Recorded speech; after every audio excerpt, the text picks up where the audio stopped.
ठीक है, माइक वगैरह चालू है. अस्सलामु अलैकुम व रहमतुल्लाहि व बरकातुहू. इन्नल हम्दुलिल्लाहि नहमदुहू व नुसल्ली अला रसूलिल करीम.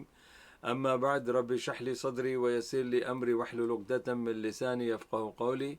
All praise be to Allah subhanahu wa ta'ala, the creator of the universe, and peace and blessing of Allah be upon Prophet Muhammad sallallahu alaihi wasallam and all those who follow his path till the day of judgment. Ameen thumma ameen. My brothers and sisters, this is a live show. As you know that every Saturday I try my level best to come on time, but due to the technical fault we have to just play around with some of the minutes here and there. So my brothers and sisters, this is our live show, and this is Q&A where you can put your questions in English, Arabic and Urdu, and also you can see the number given on the screen. It is 07593229380. That is in UK, and 005500447593229380. And you can put your questions in English, Urdu and Arabic, and also you can see there's a chat box in front of you. It is on my left, and you can write your questions there. And also please send this message to everybody that I'm on live show now, and inshallah you can put your questions whenever you, alhamdulillah, and whoever will benefit, inshallah, definitely Allah will reward you as well as them. So this is, let me read the first question. In Islam, can you smoke shisha? Definitely, if you are asking my personal questions, I can say that this shisha will harm your health. It's not benefit. There's no benefit in that. There's no health benefit. There's no physical benefit or spiritual benefit in that. Instead, it is a waster of money which is haram. Quran says in the Surah Isra, there's those who are wasting their money for haram. This is, they are friends of and the brothers of shaitan. Innal mubazzirina kanu ikhwana shayateen. Allah has said that those who are extravagant, which they are wasting money for no good, they are the brothers of shaitan. So this is one point. Second thing, shisha is, according to many medical friends of mine which I have spoken to them, they have confirmed that shisha is more dangerous than smoking. And I don't know why the government has not realized that and the government has given the permission for that. And people, they say there's no harm in that, but there is.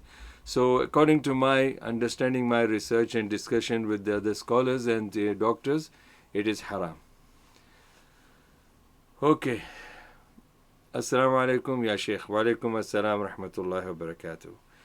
Also, my brothers and sisters, you see that there are so many typical characters will appear in this show, and they will try to, create the corruptions. They'll try their corrupt mind will bring some corrupt things in the chat box. So I advise all of you that you ignore that, and I will ignore myself, alhamdulillah. All we can do is that we can just pray for them, that may Allah guide them, as Isa alayhi salam said to the people when they were trying to torture him. Bismillah.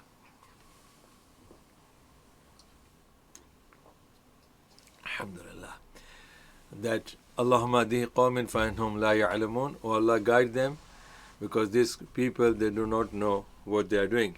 In Salat Tasbih, proven, is Salat Tasbih proven from Sunnah? Please explain in Urdu. What would be the right way to pray if it is proven? Okay. First of all, my research on this, I checked, mashallah, the tahqiq of Sheikh Arnawood, tahqiq of Sheikh Ahmad Shakir, tahqiq of Sheikh Nasruddin Albani, and also tahqiq of other scholars as well. The bottom line is that this hadith is not proven. And the correct way of praying Salatul Tasbih, which says that it is 4 rakat and Tasbih, 15 Tasbih for every rakat, is totally 75 calculation of Tasbih in Ruku, Sajda, and 2 Sajdas, and between the Sajda and in a standing position. All that kind of things are there, and it is 300 Tasbih is mentioned in that. beside the Surah Al-Fatiha and beside other surahs and normal tasbih that we do in the ruku and sajda, this hadith is weak. And I advise that those who want to pray the Salatul Tasbih, I advise them that if you are convinced with the authenticity of the hadith, then you can do it. But since I did once, because I just thought it is, I read in Sharh Sunnah of Imam al-Baghawi, and at that time I did not get the chance to check the authenticity. So I prayed, and then later on I did the research of the sanad, and I found it is weak. ये भाई का जो सवाल है कि क्या सलात तस्बीह सुन्नत से साबित है, और इसने ये भी पूछा है कि क्या अगर ये साबित है तो उसका सही तरीक़ा पढ़ने का क्या है। पहली बात तो ये है कि मैंने जवाब ये दिया कि सलात तस्बीह जो है मैंने शेख अहमद शाकिर रहमतुल्लाह अलैह, शेख अलबानी रहमतुल्लाह अलैह, शेख शुएब अर्नऊत रहमतुल्लाह अलैह, इन तीनों के बड़े बड़े मुहद्दिसीन हमारे ज़माने के, इनकी तहक़ीक़ से मैंने ये देखा है। और इमाम बग़वी रहमतुल्लाह अलैह की शरह सुन्ना जो है मैंने इसकी तालीक़ में भी देखा, तो बाद में पता चला कि ये हदीस की सनद पर बहुत बड़ा इख्तिलाफ़ है उलमा का, और जितनी भी रिवायतें आई हैं कोई एक तरीक़ा इसमें साबित नहीं होता। जो बहुत ही मशहूर तरीक़ा है वो ये है कि 4 रकात पढ़ी जाती है, और हर रकात में जो है जैसे तस्बीह है, तकबीर कहने के बाद तस्बीह पढ़नी चाहिए 15 बार, फिर जो है रुकू में 15 बार, रुकू से पहले, रुकू के बाद उठने के बाद 15 बार, फिर सजदे में जाने के बाद अंदर सजदे में से 15 बार, फिर बैठने में, फिर इस तरह टोटल जो है एक रकात में 75 बार तस्बीह पढ़ी जाती है। और तस्बीह में मुख्तलिफ़ किस्म की तस्बीह आई हैं, लेकिन लोग पढ़ते हैं तो 4 रकात की नमाज़ होती है, 4 रकात के अंदर ये तस्बीह पढ़ी जाती है, 300 बार इसकी तस्बीह पढ़ी जाती है। और ये मैंने भी एक बार पढ़ी थी, क्योंकि मुझे उस वक्त उसकी सनद का नहीं पता था, लेकिन बाद में मैंने उसको छोड़ दिया अल्हम्दुलिल्लाह। तो मैं यही कहूँगा कि अगर आप ख़ुद मुतमईन है ये इस तस्बीह और सलात तस्बीह से, तो आप पढ़ सकते हैं, वरना मैं तो कहूँगा कि इसके पढ़ने के ना पढ़ने से कोई गुनाह नहीं मिलेगा, और पढ़ने से कोई ऐसा सवाब भी नहीं है उसमें। Can we pray Isha straight after Maghrib? Yes, you can pray, inshallah. You can pray Isha immediately after Maghrib. But the condition is that if you cannot wait till Isha prayer, if you cannot wait or till you cannot be awakened till that time because of your next day schedule, then that's fine. But if you are just praying Maghrib prayer and then you are praying Isha just because you want to watch football match after that, or you want to watch any things which are not beneficial to your deen and your iman and your religion, then alhamdulillah, I would say that then wait till your Isha time comes and then pray Isha at its own time. Alhamdulillah. So my brothers and sisters, this is our live show, and please keep on following this, because in Ramadan also I will be coming for half an hour every day. I will be live on YouTube every day just before the iftari, inshallah, and there will be 2 recordings will be shown as reminders, 3 minutes, 4 minutes reminders in Urdu and in English just before the iftari. So I will be taking your questions live on YouTube every day of the Ramadan, and also after I have done with the question answers, then you can follow my reminders that will be shown on the YouTube as well. So alhamdulillah, this will be my routine if Allah wills, alhamdulillah, if Allah gives us the tawfiq to do that. The question is wiping upon shoes for wudu permissible? What is the method of if permissible? Yes, it is allowed. Wiping of the shoes is allowed, wiping of the socks allowed, wiping of any kind of socks that you wear, also wiping over the turban that if you wear, it's all permissible. The correct way of wiping of the shoes is just wet your hand and just go through it from the top part of the shoe, that's all. But the condition is that when you wore the socks and shoes, you were on wudu, and then when you broke your wudu and you want to do the wudu second time, then you don't have to remove your shoes. You can wipe over the shoes and you can pray with that. भाई का सवाल ये है कि क्या हम जूतों पे मसाह कर सकते हैं? तो अगर मसाह कर सकते हैं तो उसका तरीक़ा क्या है? तो जूतों पे मसाह करने का तरीक़ा ये है, मैंने पहले कहा जूतों पे भी कर सकते हैं, जुराबों पे भी कर सकते हैं, और सर पे जो हम पगड़ी पहनते हैं, इमामा पहनते हैं, उस पर भी जो है हम मसाह कर सकते हैं। जूतों के ऊपर मसाह करने का पहले तो ये शर्त है कि जब आपने जूते और सॉक्स वगैरह पहने थे तो उस वक्त आप वज़ू में थे, और जब वज़ू आपका टूट गया और दोबारा आपको वज़ू करने की ज़रूरत पेश आई तो उस मौके पर अगर आपने जो है वज़ू करना है तो आप शूज़ को ना उतारें, आप फ़ौरन जो है उसके ऊपर हाथ गिले करके ऊपर के हिस्से पे इस तरह जो है हाथ से उसके ऊपर मल ले और वो हो जाता है इंशाल्लाह। इसी तरह मसे का भी जो है टर्बन के ऊपर भी मसा इसी तरह हो सकता है। ओके, अस्सलाम वालेकुम शेख, यू मेंशन्ड एन आया in the beginning when a question about shisha was asked, which surah was that? It is Surah Al-Isra, where Allah subhanahu wa ta'ala has said, Innal mubaddirina kanu ikhwana shayateen. This is in Surah Al-Isra, chapter 17, where Allah subhanahu wa ta'ala is saying that those people who are spending their money for no benefit and not needed, not for necessity, these people are brothers of shaitan. It is in Surah Al-Isra.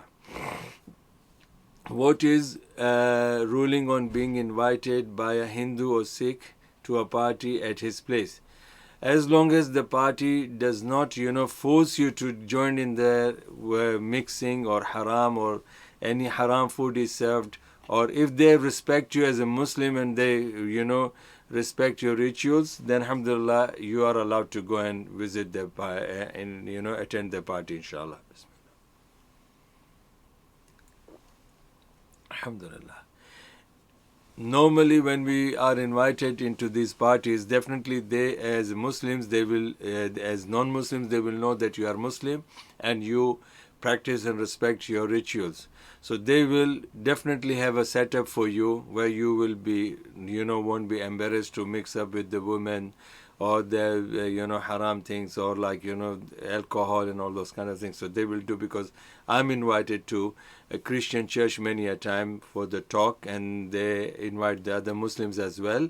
And this is the talk, and they have their own food served for their own people, and generally, and most of the time they say that this is the food served, all for everything that is served here is halal, and with the respect of the the rules and regulations of Islam, we have served this, and all the Muslims and non-Muslims can have it. So if that is the case, inshallah, you're most welcome to go there. If praying in a masjid that offers 20 rakat of Taraweeh, is it better to leave after 8 rakat or perform full 20 within the Imam? The better prayer is in your house. But because you people may not get, that interest and may not be able to read the whole Quran, may not be able to listen to the whole Quran, then it's better to pray in the masjid. And when you are praying in the masjid, there's no restriction. You can pray 8 rakat, you can pray 10 rakat, you can pray 20 rakat behind the Imam, if you are praying behind the Imam. Or you can even leave the masjid even just after 2 rakat of the Imam. But the hadith which says that you have to, when you are praying behind the Imam, then you continue till the Imam leaves, then you get the reward of praying the whole night prayer, reward for the whole night prayer. That hadith is actually, if you read the word, that doesn't go into your head. Hadith is very clear. But see what it says. It says that if you finish with the Imam, then you get the reward of the prayer of the whole rakat, the whole night. So definitely you are, if already Imam is praying 20 rakat and after 20 he's gonna finish it, so that it means that you get the reward of all the 20 rakat and plus the reward of the whole night. And what will be the condition of a person who joined the Imam when Imam is in his last 2 rakat, and you pray with him, and then Imam has finished? That means you're gonna get it. You're gonna get the whole. So this hadith is actually not bounding you to be with the Imam, which is the correct understanding, because even if you join the Imam in the last 2 rakat and you finish with him, you get the reward. So there's no restriction with 8 or 20 here. Okay. Assalamu alaikum wa rahmatullahi wa barakatuhu. What is the earliest one can pay for sadaqah fitr? as we send money to Pakistan for poor. If you're sending it for the whole month in advance, then it is better before the Ramadan is started, so that those people who are responsible for that, they will inshallah arrange it. They will have enough time to arrange for those people who are in need, and you will get the reward, because it should be the Sadaqatul Fitr is normally it is given just before the Eid prayer. Just before the Eid prayer. That's the time, the deadline.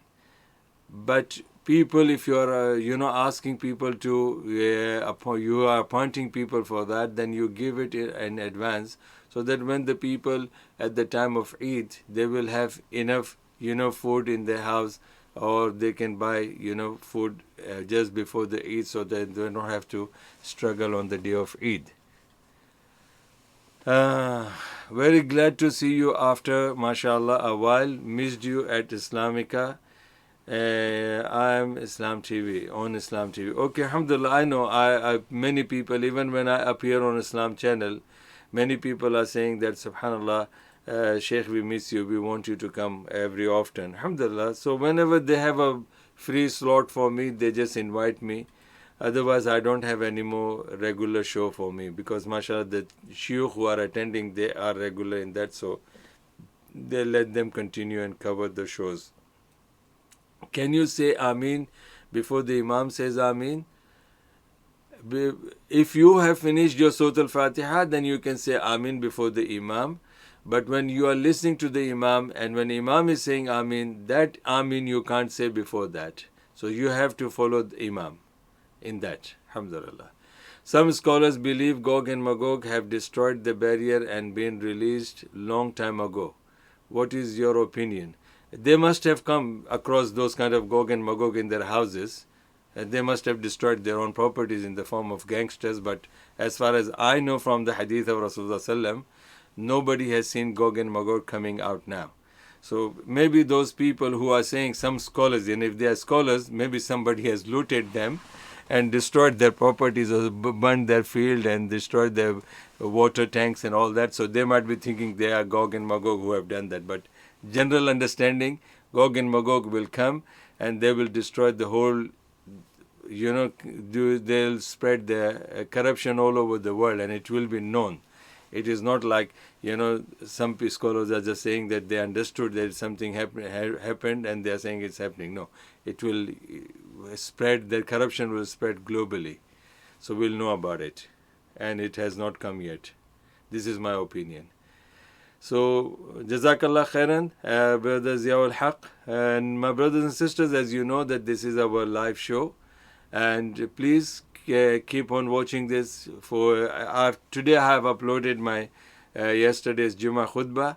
And please click on that and listen to it, because I have explained to the people that this fasting, what is the objective of fasting in this month of Ramadan. Because I have explained that there are Hindus and non-Muslims in Dubai, where I lived for more than 36 years. They used to fast with the Muslims due to the respect of the Muslims, or due to fitness for the body. And this is in Dubai, most of these flats and houses are shared by the Muslims and non-Muslims as sharing accommodation. In that, when the Muslims are fasting, they also fast with them, or sometimes they do with the respect of the person that they are sharing with, or they do because of the fitness, but they don't do it for the sake of Allah at all. So we can't expect them to maintain that discipline of fasting that is the guideline that is given in our Islam. The same thing when we Muslims are fasting, subhanallah, if we see the objectives of the fasting is actually for what? Is to control your tongue, is to control your anger, is to control your, bad thinkings, bad doings, and bad actions. What is Gog Magog? From Talal.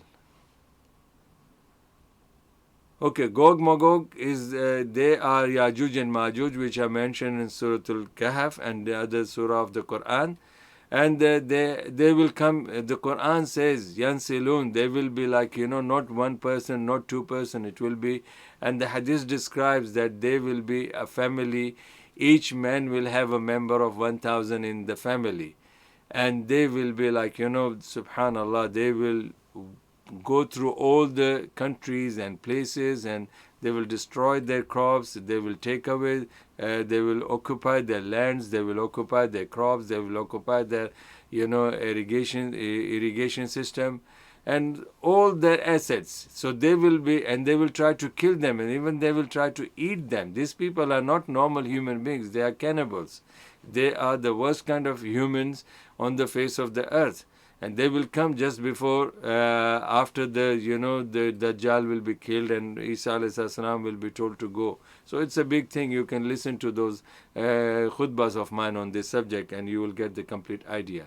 If someone is praying on his own and another person wants to join him, yes, can you please explain how would it work, as first person may be praying Nafil or Zohar or other, but second person need to pray other prayers?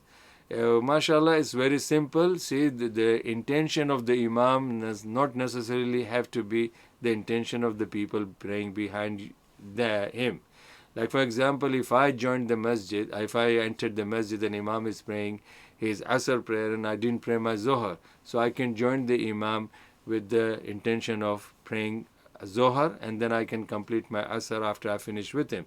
So this is one thing. Second thing, when you saw somebody is praying and you want to join him, so it doesn't matter whatever the niyat he is having, whatever the intention he is having. It could be his sunnah or it could be his fard, but you can join with him by touching his right hand and stand next to him.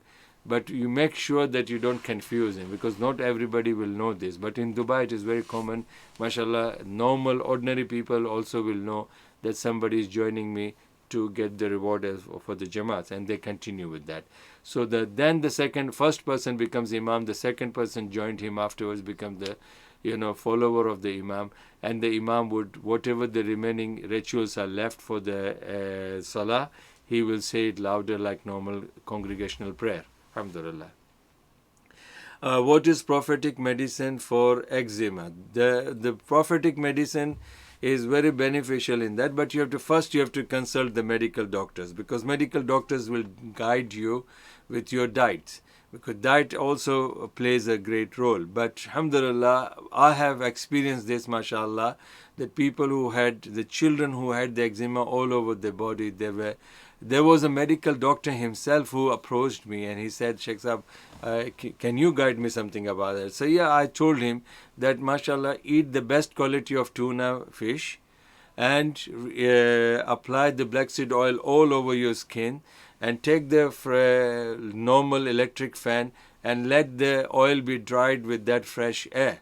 And try this and keep on doing that, and change your diet and try to eat most of this, in huge quantity the fish, and apply this black seed oil and use that method to get it dry.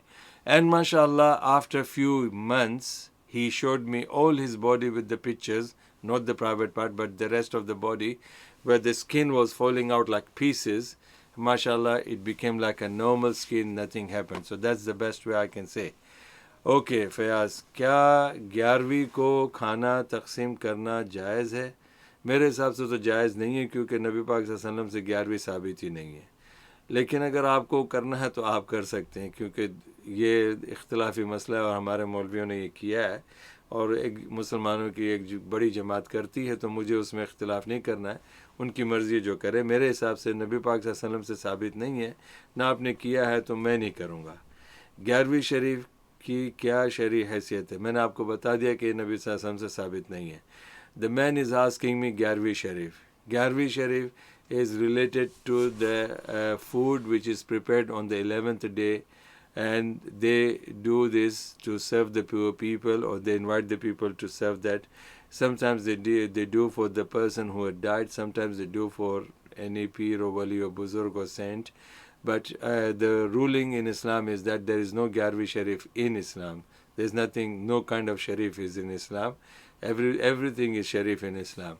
So this is what I explained to him, and if I said that there are people who do it and they are happy with that. So I don't want to get clashes with them. So if they want to do it, let them do it. Alhamdulillah, I don't do it because I don't know from Quran and Sunnah that the Garvi Sharif is mentioned in the Quran or the Sunnah.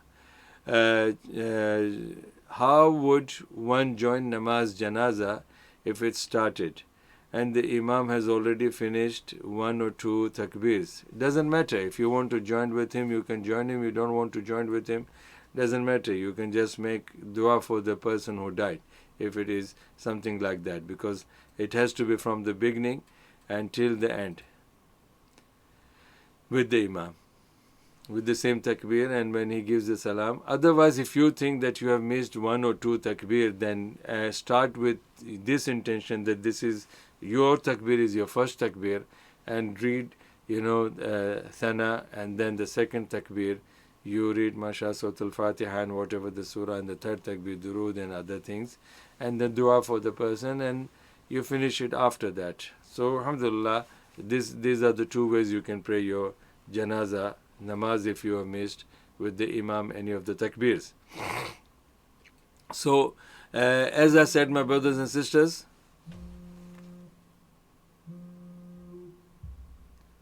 Assalamu alaikum. जी भाई, जी मैं doctor Abdul मजीद से बात कर सकता हूँ sir? या I am speaking. अस्सलाम वालेकुम, मैं हमीद बात कर रहा हूँ दुबई से. वालेकुम अस्सलाम रहमतुल्लाहि व बरकातुहू. सर मेरा एक क्वेश्चन है. अभी कुछ जमात कहती है कि आप ज़कात जो है अपने रिलेटिव्स को नहीं दे सकते अगर वो जीडी है, तो आपको एक बैतुल माल है जो जमात का वापस जमा करना होगा वो लोग बांटेंगे. नहीं, ज़कात मेरे भाई आप सबको दे सकते हैं, सिवाय आपके वो मातहत लोग जो आपके डिपेंडेंट्स हैं उनको ज़कात आप नहीं दे सकते, वरना उसके अलावा आप सबको ज़कात दे सकते हैं जो ज़रूरतमंद है. सही. वही मैं भी यही सोच रहा था कि आपने पहले भी एक बार हमने खुद में बताया था, लेकिन मैं कंफ्यूजन पैदा हो गया था. नहीं, यही बात दुरुस्त है कि अल्हम्दुलिल्लाह ज़कात आप अपने जैसे बीवी को दे सकते हैं, आप अपने बच्चों को नहीं दे सकते क्योंकि बच्चे आपके मातहत हैं, और आप अपने माँ बाप को नहीं दे सकते क्योंकि वो आपके मातहत हैं. लेकिन आपके भाई बहन जो हैं उनको आप दे सकते हैं, आपके चाचा चाची को दे सकते हैं, मामू मामी को दे सकते हैं, आपके कज़िन ब्रदर्स एंड सिस्टर्स को आप दे सकते हैं, सबको दे सकते हैं इंशाल्लाह. आप मुस्लिम्स को भी दे सकते हैं जो ज़रूरतमंद हैं, जो गैर मुस्लिम हो उनको भी दे सकते हैं जो ज़रूरतमंद नहीं है. कोई बात नहीं. बारकल्लाह फीक. अल्हम्दुलिल्लाह. Jazakallah khairan. Okay, the person, if a person normally regularly fasts sunnah fast, that is Mondays and Thursdays, but did not fast in the first couple of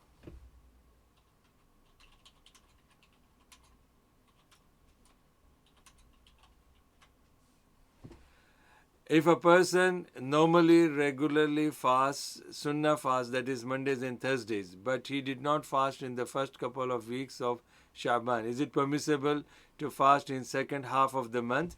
Yes, my brothers and sisters, it is allowed for you because you were already fasting. So if you didn't fast the first half of the Shaban, you can fast the Mondays and Thursdays in the other half as well. Okay, let me explain to you the question of the brother. He called me from Dubai, mashallah. He's one of my students who used to attend my regularly Jummah khutbahs. He asked me that is it permissible for him to give the zakat to the relatives? I said yes, it is allowed to give the zakat to the relatives if they are in need. You can give zakat to your uncles, aunties, cousin brothers, cousin sisters, your own brothers and sisters. You can't give zakat money to those who are your dependents, like your mother and father and your children. So you can't give zakat to them because they're your dependents. And those people who are like, Muslims as well as non-Muslims, and if they are not your relatives but they are in need, then you can give your zakat money to them as well, alhamdulillah. Female burial needs cover with a sheet of cloth. Is it justified in Sharia, ya Sheikh? The burial should be, for the male or the female, every part of the body should be fully covered.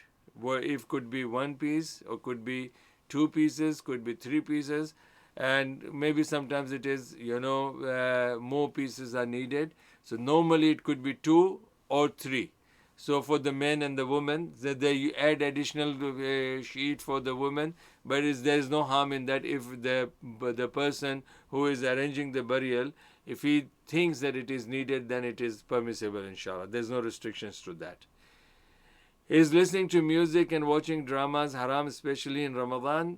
Please explain in Urdu. Listening to the music and watching the dramas, how many sawab you will get? How many reward you will get for listening to the music?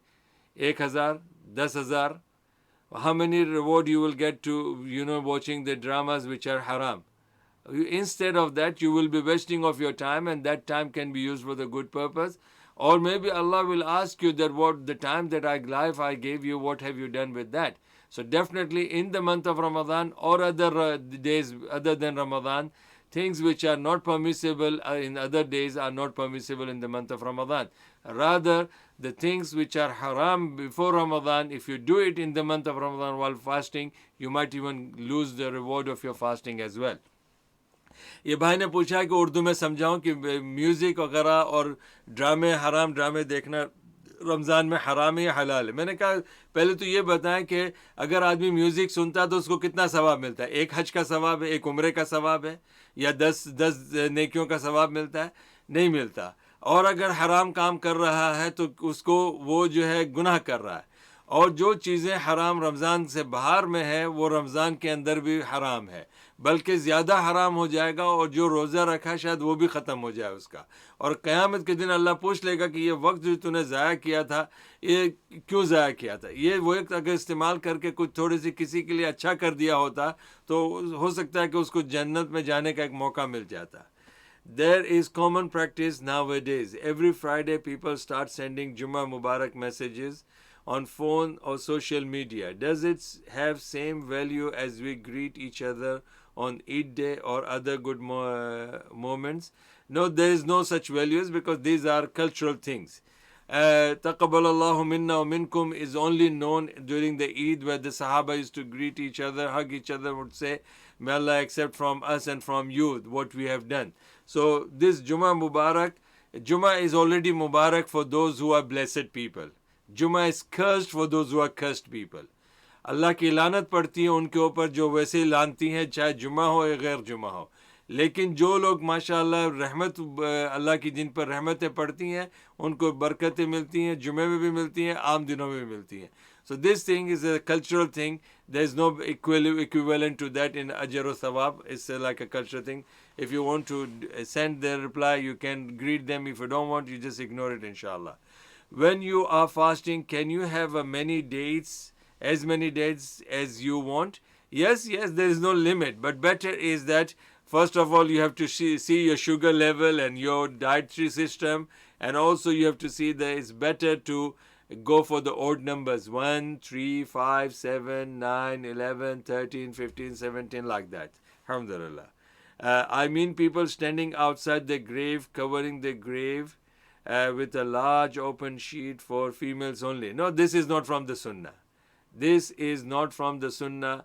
Rasul Sallallahu, when his daughter was buried, nobody, when the females during his time, when they were buried, nobody has ever said anything like that about it. So alhamdulillah, there is no need, or there is no any evidence from the Sunnah for that. This is like an exaggeration with most of our Muslims, they do out of ignorance. Alhamdulillah.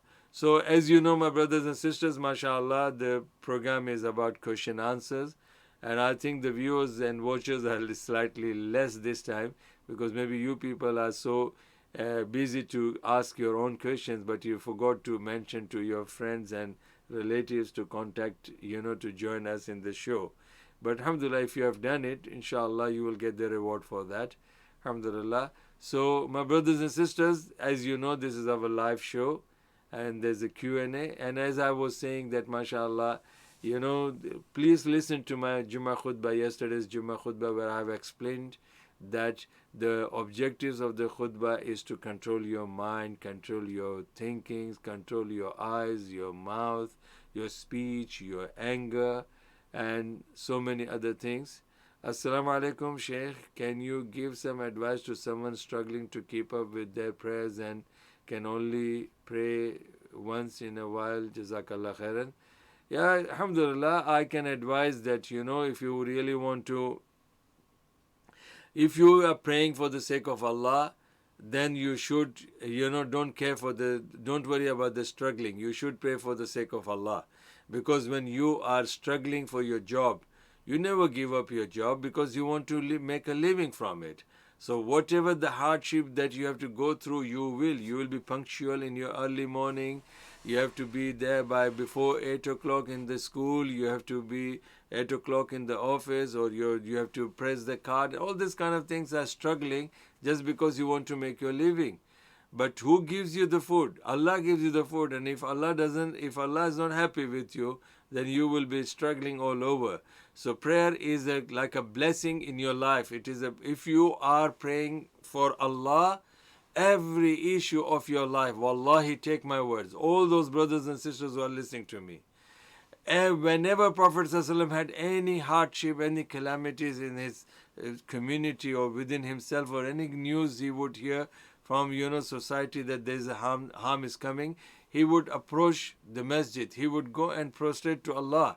So he will, even in the after the prayers as well, still he will go back to the prayer and ask Allah to. So prayer is the only solution to come out of the problems.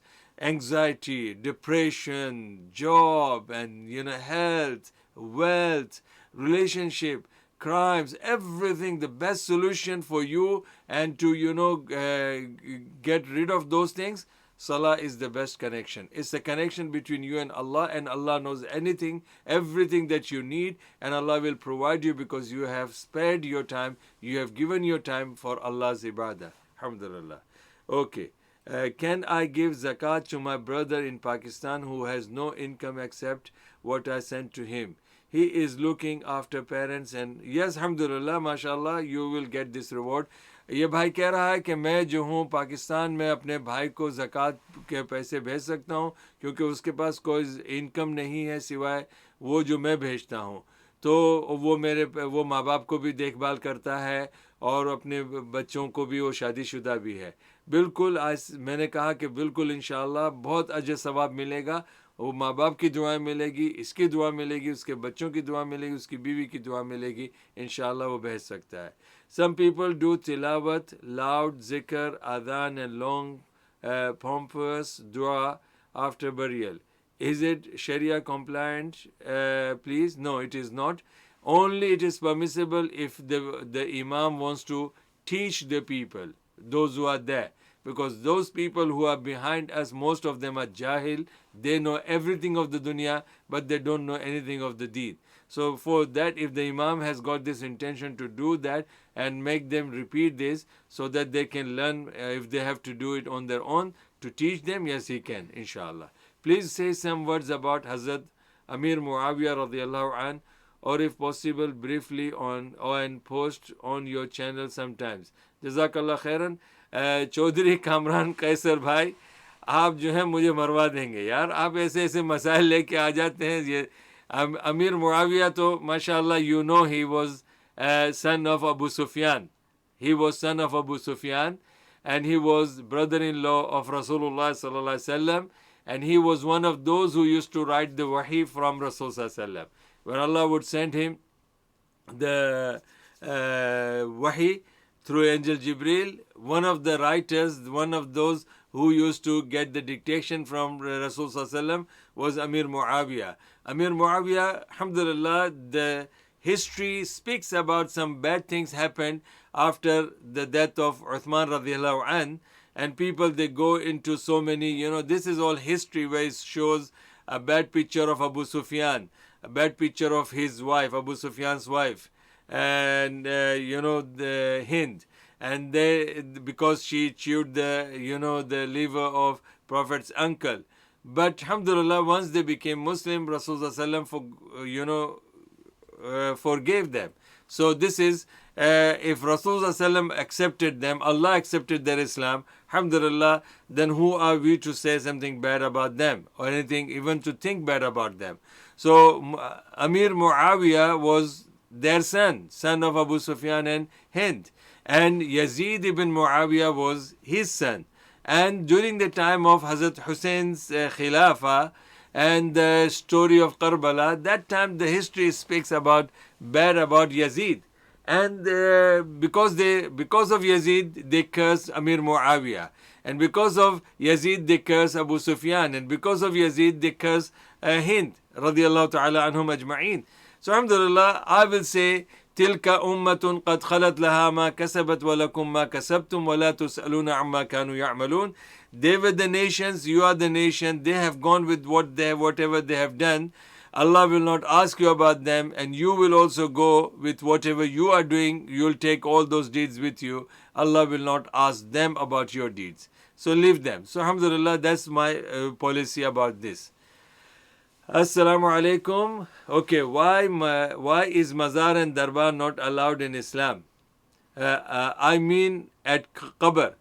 Even the Qabr, as I said, that even they do this burial dua, if the intention is to teach the people of different duas for visiting the graveyards, then that's fine. Otherwise, just to make a cultural practice like that, then it is not proven. Okay. Why is Mazar and Darbar not allowed in Islam, and how to educate people in this issue? First of all, my brothers and sisters, if you read the hadith in Sahih Muslim, this is not from me. You can go back to the hadith, and the hadith in Sahih Muslim clearly says, لَعَنَ اللَّهُ الْيَهُودَ وَالنَّصَارَ اتَّخَذَ قُبُورَ أَنْبِيَائِهِمْ وَصَالِحِهِمْ مَسَاجِدِ. That if you see that the synagogues and churches before Islam, Bismillah, where Yahud and Nasara used to worship, one of the groups of Sahaba visited those places and they found that the graves were inside and in the worshipping place. And Rasulullah, when he was informed about that, he said that, may Allah, curse this Yahud and Nasara, because they have changed the place of worship into the graves and the shrines of the holy people and the prophets. So alhamdulillah, that's the reason we are not allowed to have that. And you know that the Kaaba was surrounded by so many statues, 360 statues. These statues were not like unknown statues. They were statues of those people who were known in the history for the history of Arabs or Quraysh or people of Mecca. But Rasulullah destroyed them. Why? Because that is leading to idol worship. That is, the prostration is the right of Allah. People, they prostrate there. So, alhamdulillah, this is the reason in Islam it is not allowed. And you can teach them, if they want to learn, they can learn, because these are all ahadith available. ये भाई का सवाल ये है कि मज़ार और दरबार जो है हमारे इस्लाम में क्यों नहीं और कैसे हम लोगों को सिखा सकते हैं. सबसे पहली बात तो ये है कि नबी पाक सल्लल्लाहु अलैहि वसल्लम की अहादीस जो है सही मुस्लिम की, वो पढ़ाई जाए, समझाई जाए. क्योंकि देखें, नबी पाक सल्लल्लाहु अलैहि वसल्लम के इर्द गिर्द जो काबा था, काबे के इर्द गिर्द जो बूत थे, ये आम लोगों के बूत नहीं थे. ये पढ़े लिखे बुजुर्गों के बूत थे जिनको मक्के की तारीख जानती थी, और ये शिर्क की तरफ ले जाते थे. लोग इनकी पूजाएं करते थे, इनकी मन्नतें माना करते थे, इनको पुकारा करते थे.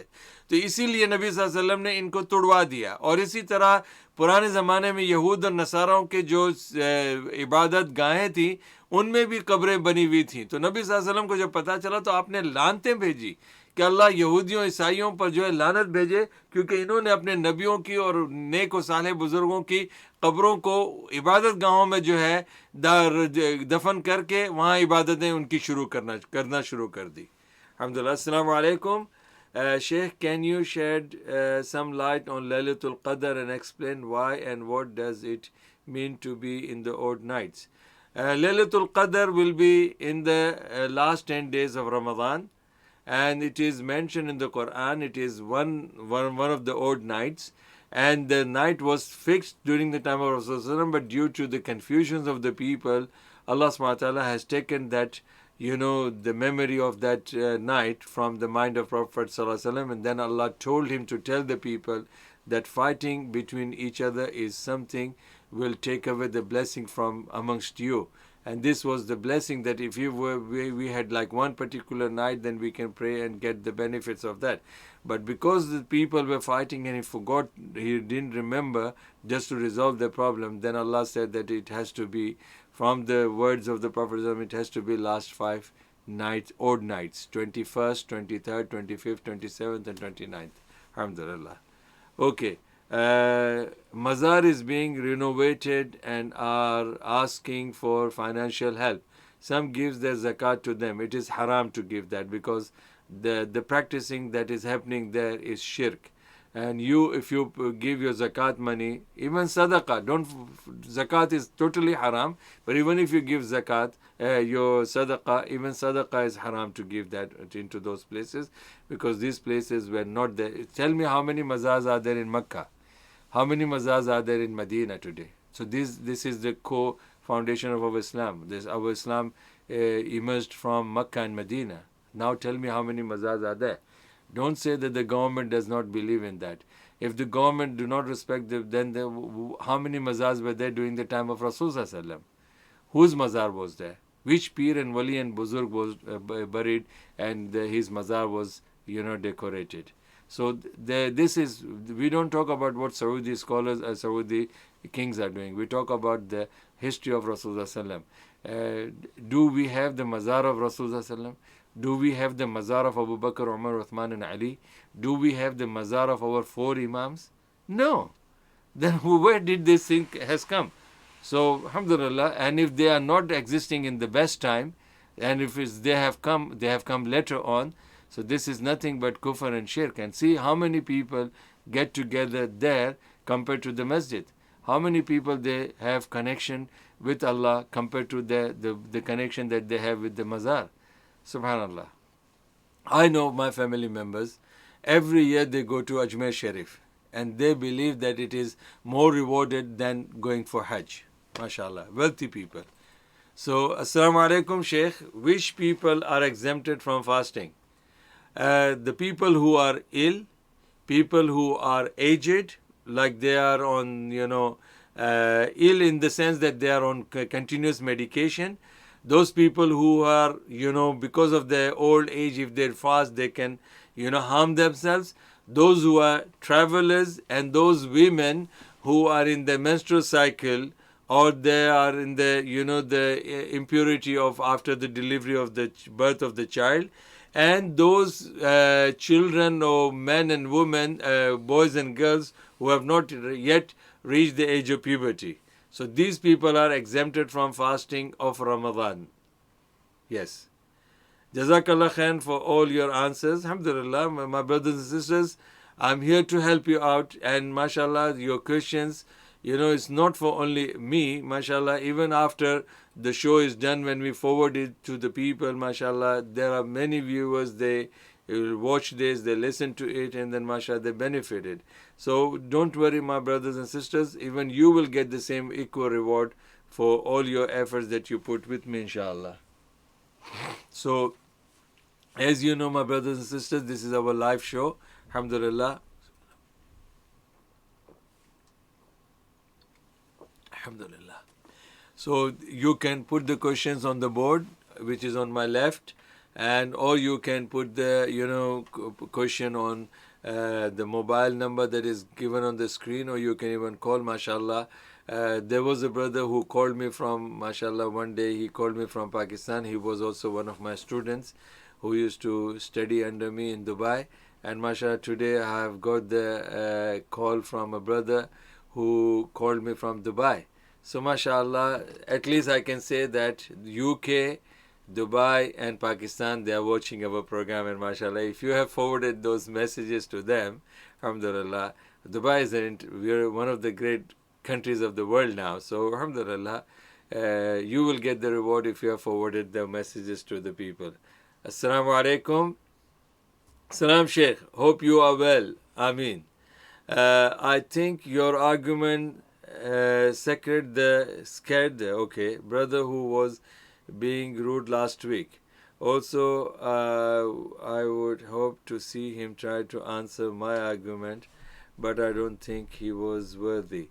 No, alhamdulillah, see, this is my policy. I try to avoid those kind of things. And I will, I try my best to not to entertain those kind of things.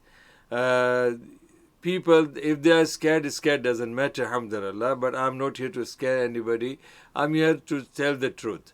Alhamdulillah, but I will always advise you people that you should not argue with those kind of things, because we are live in this show. People might be thinking, oh, again these people are, ganging up, and they don't know the answers, and so they're ganging up against, non-Muslims or an atheist or this and that. No, alhamdulillah. My brothers and sisters, there is nothing in the world that cannot be answered. But sometimes those questions are like if somebody say, can there be any other Allah? We can say no. And this is the answer. Somebody can say, if somebody will ask, will Allah die? No. So the answer is no.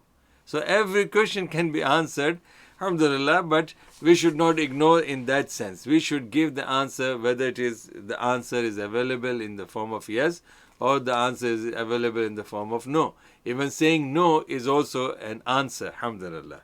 Jazakallah again, Sheikh, for responding patiently to that ignorant man. Alhamdulillah. Barakallah fikum. And Jazakumullah khair for you too as well, that mashallah you people have been, regularly attending this program, mashallah, and sending the messages to the people. So let me conclude this today, alhamdulillah.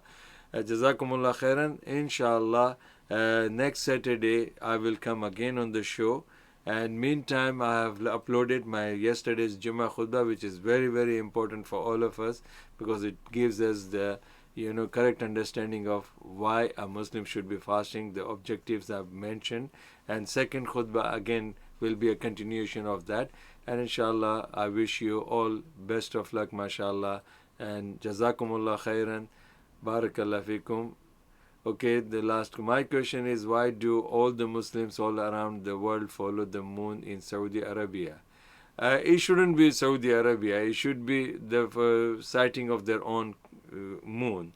And alhamdulillah, if the one has been declared in, suppose if the UK has declared in one part of the world, any part of the UK, if it has been declared, then we should follow by that, alhamdulillah. Why should we be, following this and that?